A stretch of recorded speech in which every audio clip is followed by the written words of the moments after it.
কি করবো? আমি একটা খাওয়া আনছি, ওটা ওইখানে যাচ্ছি, তার আগে আমি এটা দিয়ে যাচ্ছি। এটা কিসের? এটা আমার মা জমাইতো, মারা গেছে 4 বছর আগে, সে মারা গেছে। আমি জানি না এটার মধ্যে কি আছে, আছে অনেক কিছুই আছে, কি আছে আমি জানি। এটা আমি দিয়ে গেলাম।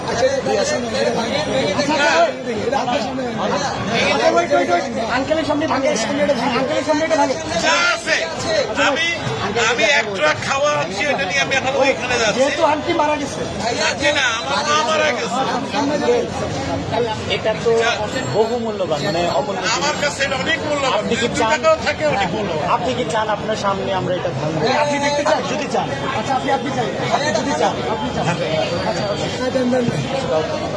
আচ্ছা ইয়ে আছে আপনি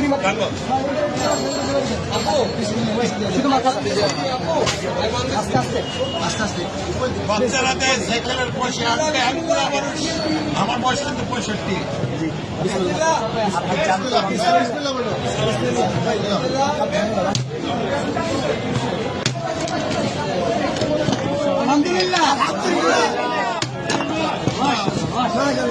এটা আমার মায়ের জমানো পয়সা। নিজের হাতে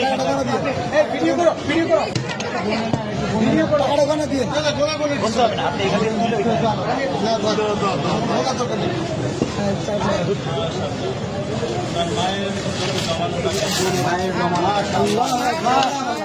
মারা গেছে জন্য দোয়া করবেন, এটা আমার বড় ভাই। ছেলে খেলা দেখে নসিব করেন। তোমরা এটাকে সদ্ব্যবহার করবে, এই আশায় আমি আছি। ইনশাআল্লাহ ইনশাআল্লাহ আমাদের জন্য দোয়া করবেন, নিশ্চয়ই আল্লাহ আপনার নিশ্চয়ই। আঙ্কেল, আপনাকে ধন্যবাদ আমাদের বৈষম্য বিরোধী ছাত্র আন্দোলনের উপর ভরসা রাখার জন্য। আপনার মৃত মায়ের মহামূল্যবান এই জমানো টাকা আমাদেরকে ডোনেট করার জন্য আপনাকে অসংখ্য অসংখ্য ধন্যবাদ। আমরা আপনার প্রতি চিরকৃতজ্ঞতা ঋণী থাকবো। আপনার আমাদেরকে অনেক মায়ের জন্য আমাদের সবসময় দোয়া থাকবে। Wish you all the best. Thank you so much. আমি কিন্তু একজন প্রবাসী, আমি এখন ওইখানে একটা ট্রাক মাল আছে কিন্তু আমার, আমি নিয়ে আসছি এখানে, তো অন্য টাকা নাই, আমি এখন ওইখানে। ভাই আঙ্কেলকে টিস্যু দিন। পানি আছে, পানি আছে, পানি আছে, একটা বোতল পানি দাও।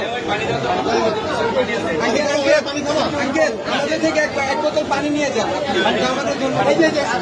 এক বোতল পানি দাও আঙ্কেল, এটা আমাদের পক্ষ থেকে আপনার জন্য গিফট। আসসালামু আলাইকুম।